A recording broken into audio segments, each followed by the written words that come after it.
How do I message a provider in the MyChart app?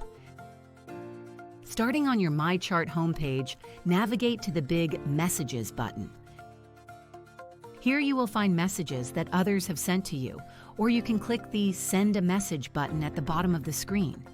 On this page, you can refill a medication, schedule an appointment, share your records, ask a medical question, and more. If I want to send my provider a message, I will hit Ask a Medical Question. A disclaimer will pop up. Keep in mind that your provider will not respond to your message immediately. Click Next.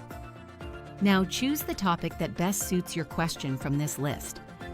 Now, select the provider you want to message. Then simply type your message and hit Send.